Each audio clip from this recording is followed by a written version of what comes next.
তো আমরা পঞ্চমীর থার্ড প্যান্ডেল দেখতে চলে গেলাম। রাতের তখন বাজে 1টা 10 মতো।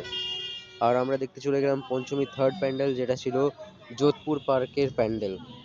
আর এই বছর সত্যি বলতে যোধপুর পার্ক খুব ভালোই প্যান্ডেল বানিয়েছিল। বাকি দুটো প্যান্ডেল যেগুলো দেখলাম সেগুলো থেকে খুব ভালো বানিয়েছিল প্যান্ডেলটা, সেইগুলোর থেকে মানে হাজার গুণ ভালো বানিয়েছিল। আর আমি কেন বলছি সেটা তোমরা এখন দেখতে পাচ্ছ। ওই যে একটা মন্দির মতো বানিয়েছে প্যান্ডেলটা, আর মন্দিরের উপরে দেখো মহাদেবের মানে মুখ বানানো আছে। এটা একদম মানে আদি যোগী একটা আছে না, সেইটার মতো বানিয়েছে, আদি যোগীর মতো।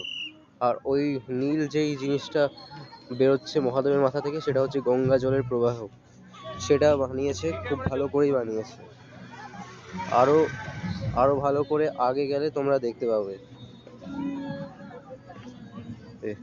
আমি মানে জাস্ট হয়রান হয়ে গেছিলাম, সারপ্রাইজ হয়ে গেছিলাম যে মানে যোধপুর পার্ক এত ভালো বানিয়ে ফেলেছে।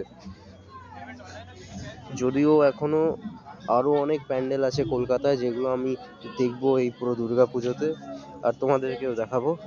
তবু যদি এখনই এত বড় হা হয়ে গেছে আমার এইগুলো দেখে, তো বাকিগুলো দেখে কি হা মানে কত সারপ্রাইজ হবো আমি, কত মানে কিছু মানে প্রশংসা করবো, সেটা আমি বুঝতে পারছি না এখন, মানে ভাবতেই পারছি না, ইমাজিনই করতে পারছি না। তো পুরো মানে লাইটিনিং দিয়ে সাজিয়েছিল মন্দিরটাকে ওরা। আর এই দেখো দুর্গা প্রতিমা। দুর্গা প্রতিমাটাও খুব ভালো ছিল, কিন্তু দুর্গা প্রতিমাটার থেকে বেশি ভালো পুরো প্যান্ডেলটা ছিল। প্যান্ডেলের উপরে ওই মহাদেবটা ছিল। এরপরে আমরা এক্সিটের দিকে চলে গেলাম। তো এক্সিটের আগে তোমাদের একটা ভালো করে দেখিয়ে নি যে কেমন বানিয়েছে।